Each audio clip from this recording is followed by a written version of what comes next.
Olá, pessoal! Sejam muito bem-vindos a mais uma aula do nosso curso. Hoje vamos falar sobre um assunto essencial à nossa saúde, as gorduras.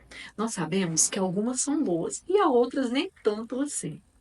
Vamos falar como o excesso e como a longo prazo elas podem ser prejudiciais à nossa saúde e pode auxiliar também na nossa saúde. Vamos falar sobre os tipos de gorduras, como a sua classificação. Existem as gorduras saturadas, as monoinsaturadas e as poliinsaturadas. Vamos falar sobre os diversos tipos de óleos, como eles devem ser utilizados de forma inteligente, sem perder a praticidade e o sabor. Fique comigo até o final. Então, vamos falar sobre as gorduras saturadas. Gorduras saturadas são encontradas nos alimentos de origem animal, ou aquelas gorduras, quando na temperatura ambiente, elas ficam duras, endurecidas. Por exemplo, o óleo de coco e o óleo de palma. Como alimento de origem animal, nós temos aí a banha, os leites, queijos, laticínios. Então, essas gorduras, quando a temperatura ambiente, ficam endurecidas, elas são saturadas. Em excesso, ela pode aumentar o LDL, que é o colesterol ruim, trazendo vários prejuízos, principalmente cardiovasculares. As gorduras consideradas boas são as gorduras monoinsaturadas, encontradas nos alimentos de origem vegetal, por exemplo, o azeite de oliva, o abacate, as oleaginosas, que são aquelas castanhas, que pode, por exemplo, as nozes e as amêndoas. Então, elas aumentam o HDL, que é considerado o colesterol bom. Porque ele é HDL? Ele quer dizer que ele é pesado, ele tem um peso molecular maior do que as gorduras saturadas.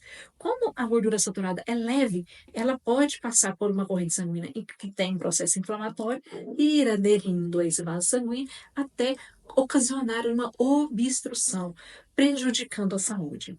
Agora, o HDL, as gorduras monoinsaturadas, como são boas, elas têm um peso molecular pesado, então elas levam aquelas gorduras que eram leves, que ficaram aderidas no vaso sanguíneo, e levam elas embora, fazendo como se fosse uma varredura, uma espécie de limpeza. Por isso que elas são consideradas boas as gorduras monoinsaturadas. As poliinsaturadas já estão aí os famosos ômega 3 e ômega 6, tão importantes para a nossa saúde, saúde do nosso cérebro, do nosso coração, e também por ter um efeito anti-inflamatório. Quais são as fontes dessas gorduras? Principalmente os peixes, salmão, sardinha, a linhaça, a famosa chia e alguns outros óleos vegetais, por exemplo, o óleo de girassol, o óleo de soja.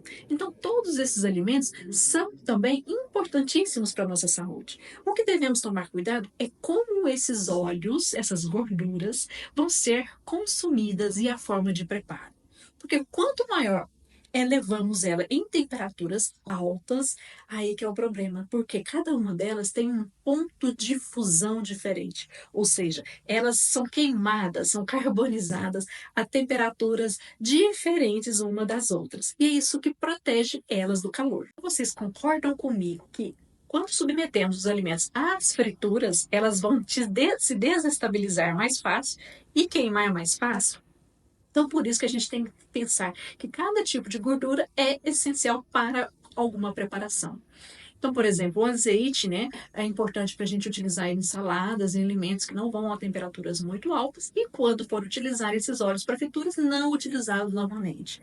E tomar cuidado, porque quando submetidos à fritura, ela vai tornar ali as moléculas diferentes, não se tornando tão saudáveis. Por isso que a orientação é reduzir ao máximo as frituras, colocando aí alimentos mais assados, mais grelhados, substituindo também a manteiga de leite, as gorduras, né?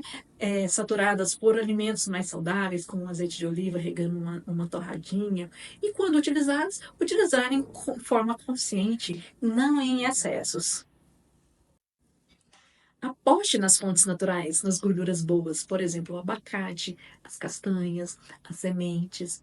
Também você pode trocar os cortes de carnes gordas por carnes magras, mudando também a forma de preparo para os assados, para os cozidos, e tomar muito cuidado em olhar os rótulos, para que a gente não consuma os alimentos trans, que já tem uma gordura modificada, já tem uma gordura hidrogenada e já tem uma gordura desestabilizada, que também é prejudicial. Agora, me conte aqui nos comentários qual dessas atitudes inteligentes vocês já fizeram, o que vocês vão fazer. E até a nossa próxima aula.